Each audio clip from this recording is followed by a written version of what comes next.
think I've made an AI post since December, because this whole little page here is a little project that is made to formulate a knockdown argument. Once that argument becomes knockdown, anything that you're doing to add to it just becomes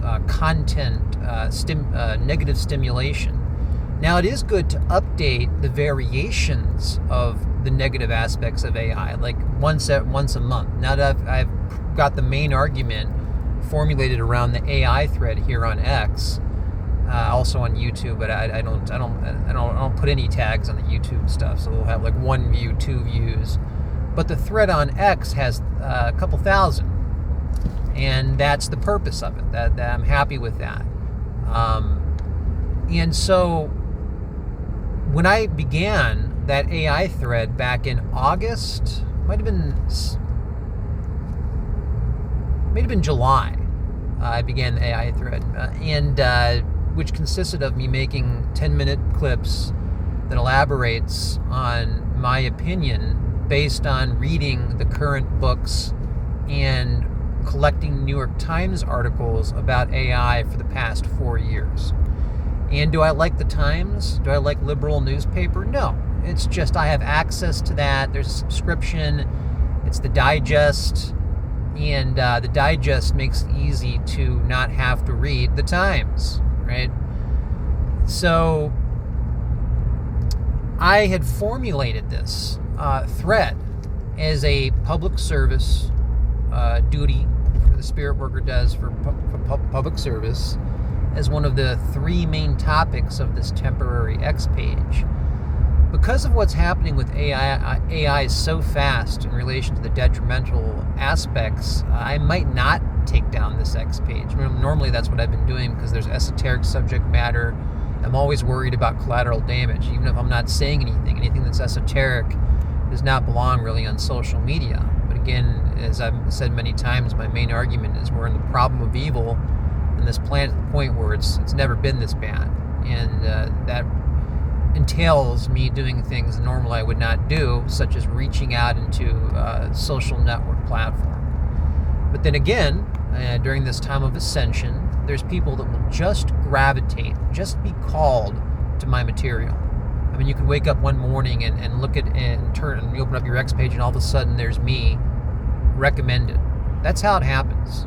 And since I've started the YouTube and the X thing, the temporary project, I figured if I can get 1 or 2 out of 10,000 people that are the right person that wake up to their ability, it's worth it.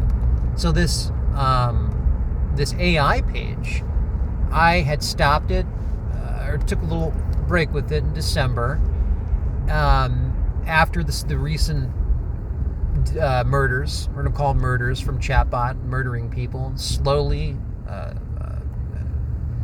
coaxing people to their suicide, like, you can do it, buddy, things like that. Complete pure evil. And I honestly didn't think that the murders were going to happen so quickly. I thought that might take a couple of years to happen, but no, they started happening right away. And now I think we're at 9 or 10. And I did do some basic research because it's been about 30 days, and I came across some articles last night where now it's becoming common knowledge to call Sam Altman's chatbot a murderer. The article I read said that they were at about 9 at this point, and that's just the ones that we know about. Think about how many that either have been paid off by Sam Altman to stay quiet, or there wasn't enough evidence to link it, directly. So now here's something we got to understand. It's not Sam Altman that's some evil mastermind. I've used that term before. He's been hypnotized by the big paychecks, the big paychecks, and ignoring the fact that there's going to be irreparable collateral damage. I don't even want to call it collateral damage. It's just damage. Collateral damage assumes that the damage has a purpose for the greater good ultimately, and this is not that case. So my X page is a knockdown argument to where anybody that looks at it could not disagree that AI is really bad, and possibly with just that information, you can come to the conclusion that it's even more dangerous than nuclear weapons, which was one of the main arguments of Jodorowsky in his recent book that came out 4 months ago or something like that. And I've talked a lot about that. I'm not going to rehash that. But what I wanted to do is point out the fact that it's whoever's accusing Altman or of the chatbot killing these kids, that's irrelevant. It's not Sam Altman's chatbot. It's the whole long language model format. It's the whole frickin' way that the artificial intelligence consciousness via data centers is being created. It doesn't matter what parental restrictions you put on it.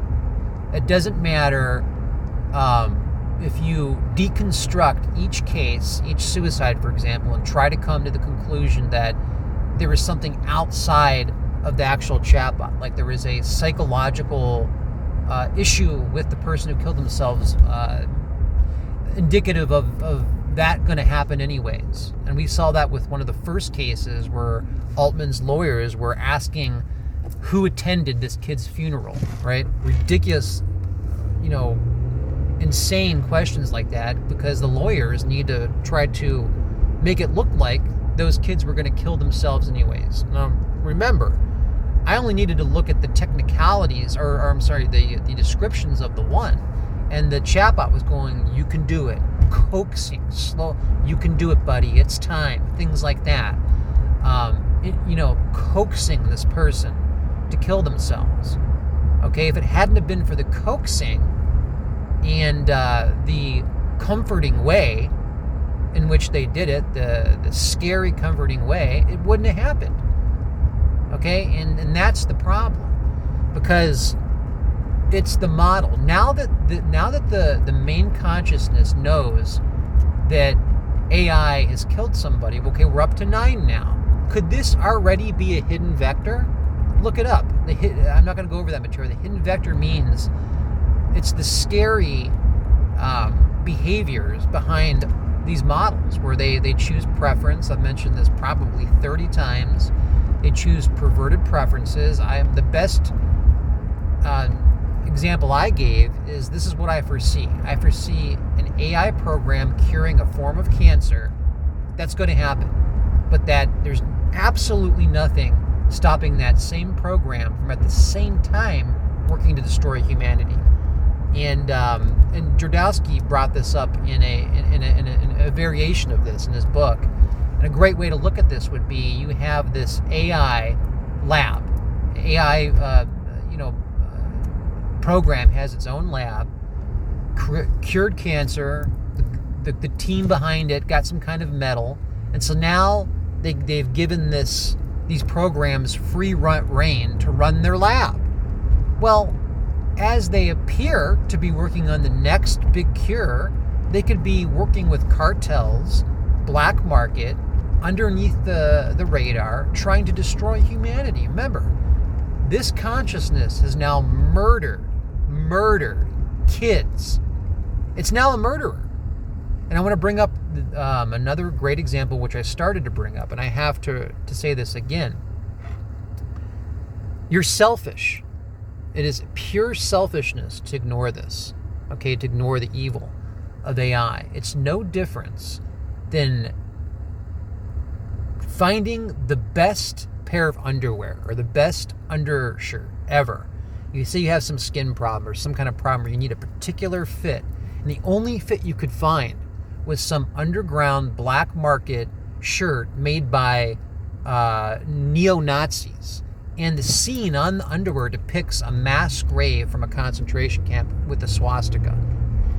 And it's the most comfortable thing. So you wear it. Nobody will see it. You'll be like, nobody will ever see this. It's the most comfortable pair I've ever had. It'll be underneath my clothes. Well, why wouldn't you do that? You wouldn't do it because of the evil archetype connected to that image. This is the same thing with artificial intelligence. If you're ignoring the endless detrimental data, the murders, you're selfishly wearing those swastika